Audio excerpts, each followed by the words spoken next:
নমস্কার বন্ধুরা, স্বাগতম আপনাদের প্রিয় চ্যানেল বাংলা জ্ঞান তরঙ্গে। আজ আমরা আলোচনা করব হিন্দু জাতিভেদ বনাম বর্তমান ভারতের জাতিভেদ এবং এর ইতিহাস, সমস্যা ও জনগণনার বাস্তবতা নিয়ে। আজকের ভিডিওটি একটি গুরুত্বপূর্ণ ও বিতর্কিত বিষয় নিয়ে, জাতিভেদ বা কাস্ট সিস্টেম।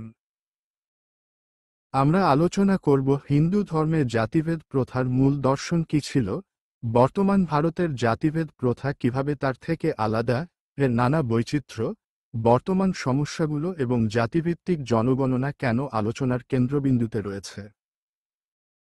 প্রাচীন হিন্দু জাতিভেদ প্রথা। প্রাচীন হিন্দু সমাজে জাতিভেদ ছিল বর্ণভিত্তিক, যার মূল ছিল চারটি বর্ণ: ব্রাহ্মণ, ক্ষত্রিয়, বৈশ্য ও শূদ্র। এই বিভাজন ছিল গুণ ও কর্ম অনুযায়ী, অর্থাৎ কে কি কাজ করবেন তার ভিত্তিতে। কিন্তু কালের সাথে এই গুণগত বর্ণ প্রথা রূপ নেয় জন্মগত জাতিভেদে। বেদের যুগে কোথাও বলা হয়নি যে ব্রাহ্মণ হতে গেলে ব্রাহ্মণ পরিবারে জন্ম নিতে হবে। একজন জ্ঞানী বা গুরু হলে যে কেউ ব্রাহ্মণ হতে পারতেন। কিন্তু পরবর্তীকালে এই প্রথা রূপ নেয় কঠোর সামাজিক বিভাজনে। বর্তমান ভারতের জাতিভেদ প্রথা ও বৈচিত্র্য। ভারতে বর্তমানে হাজারেরও বেশি জাতি ও উপজাতি রয়েছে। উত্তর ভারত, দক্ষিণ ভারত, পূর্ব ও পশ্চিম সব অঞ্চলেই জাতিভেদ আছে, তবে তার রূপ ভিন্ন।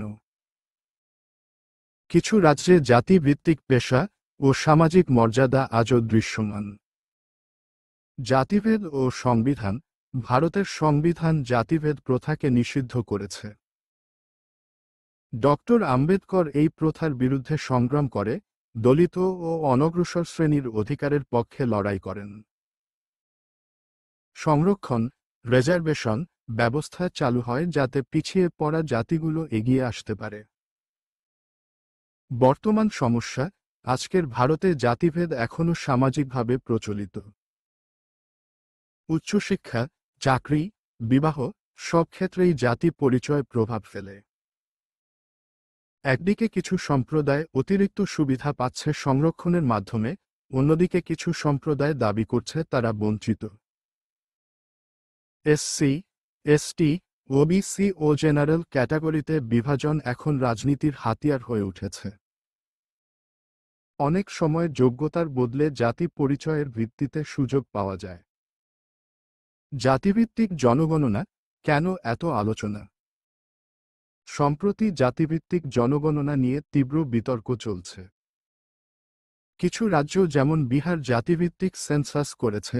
অনেকে বলছেন এতে প্রকৃত পরিসংখ্যান জানা যাবে, কে কতটা পিছিয়ে আছে, কার উন্নয়ন দরকার। অন্যদিকে কিছু মানুষ মনে করেন এতে জাতিভেদ আরও দৃঢ় হবে, বিভাজন বাড়বে। প্রশ্ন উঠছে, উন্নয়ন কি জাতির ভিত্তিতে হওয়া উচিত, নাকি গরিব ধনী, গ্রাম শহরের ভিত্তিতে? বন্ধুরা, হিন্দু ধর্মের প্রাথমিক বর্ণ প্রথা ছিল জ্ঞান, কর্ম ও গুণভিত্তিক। কিন্তু আজকের জাতিভেদ সমাজে বিভাজনের কারণ হয়ে উঠেছে। আমরা যদি বাস্তব উন্নয়ন চাই, তাহলে দরকার জাতি নয়, ব্যক্তি ও এলাকার ভিত্তিতে উন্নয়নের পরিকল্পনা। জাতিভিত্তিক জনগণনা হোক বা না হোক, আমাদের চিন্তা হওয়া উচিত কিভাবে আমরা একটা জাতিহীন, সমানাধিকারের সমাজ গড়ে তুলতে পারি। আপনি কি মনে করেন জাতিভিত্তিক সেন্সাস হওয়া উচিত কিনা? আপনার মতামত কমেন্টে জানান। বন্ধুরা, আজকের ভিডিওটি যদি আপনাদের ভালো লেগে থাকে তবে লাইক এবং শেয়ার করতে ভুলবেন না। আর চ্যানেলটি সাবস্ক্রাইবও করতে ভুলবেন না। ধন্যবাদ।